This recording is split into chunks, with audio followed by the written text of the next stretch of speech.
పనులు నేర్పించి మళ్ళీ స్టడీకి పోతే ఒక క్రమశిక్షణ ఉంటుంది. అందుకనే ఈ కళా బృందం మీకోసం వచ్చింది కాబట్టి మీ స్కూల్ ఎందుకు నేర్చుకున్నారు తెలుసా మీకు? తెలియదు. స్టోరీ చెప్పాలా? మళ్ళీ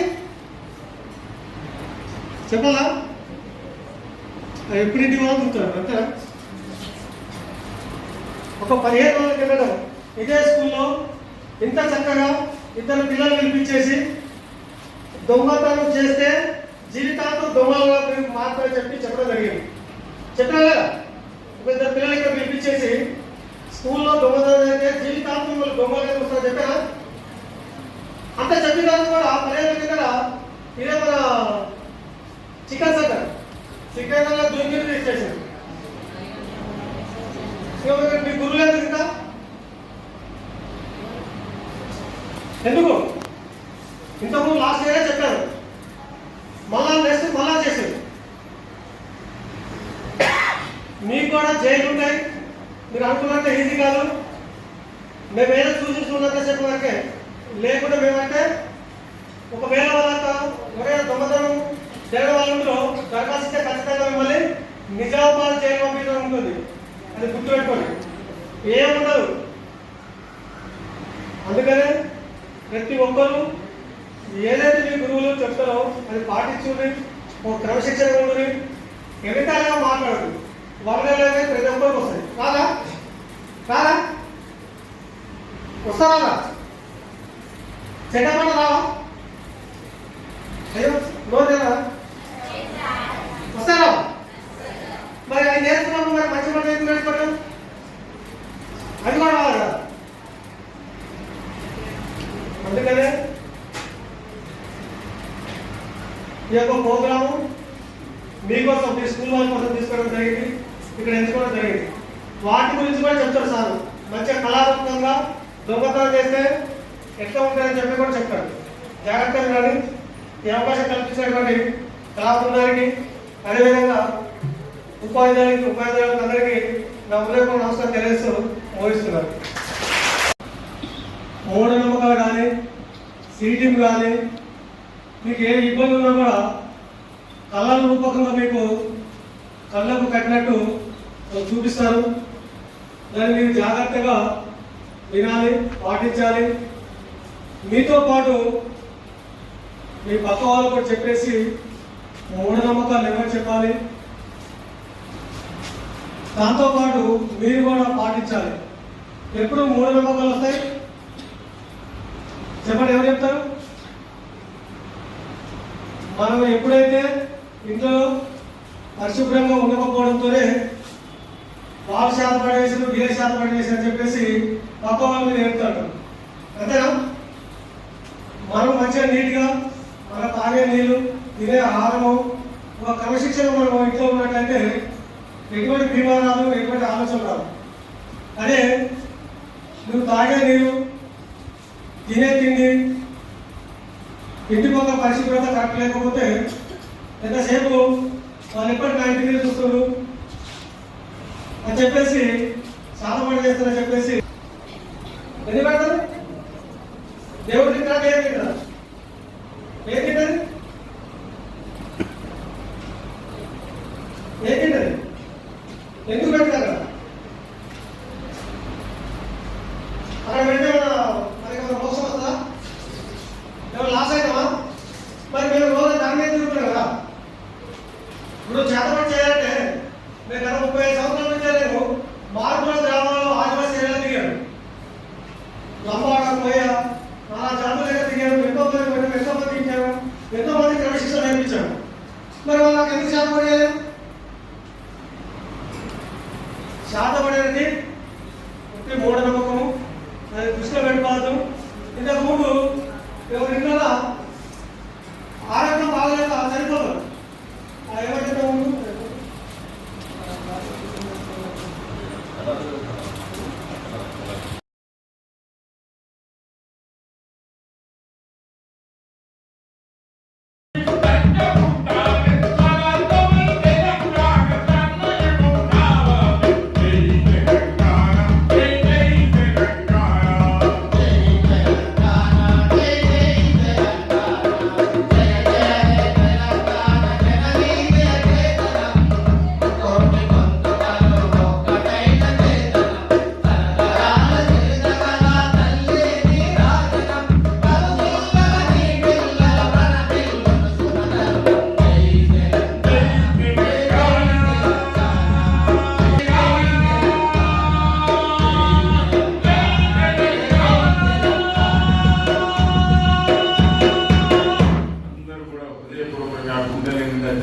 తల్లికి నమస్కారాలు తెలుసుకుని గట్టిగా చెప్పండి.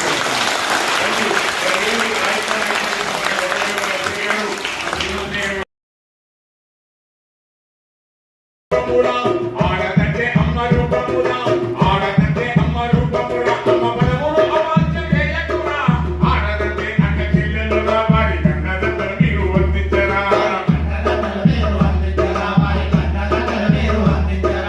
ఆడదంటే అమ్మ రూపమురా, అమ్మ బలములు అవాంఛ చేయకురా, ఆడదంటే అక్క చెల్లెలురా, వారి కన్నదంతలు మీరు వందించరా.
భారతదేశంలో ఉన్న యావత్ భారతదేశంలో ఉన్న ప్రత్యేకమైన కోర్టు ఏర్పాటు చేసి ప్రత్యేకంగా ఈ కేసులో వరకు 50 చట్టం వరకే ఆ కేసు కోర్టు పనిచేస్తా ఉంది. అప్పుడు చట్టం అంటే అంతేగా ఉంది, అదరకు పెదలకు చెల్లేలా ధైర్యంగా ఎత్తు ముందుకు వెళ్ళాలి, వెనుక సీటు ఉంటున్నాయమ్మా. అదర చట్టం అంటే అంతేగా ఉంది, అదరకు పెదలకు చెల్లేలా ధైర్యంగా అడిగేసి ముందుకు వెళ్ళాలి, వెనుక తెలంగాణ సీటు ఉంటున్నాయి.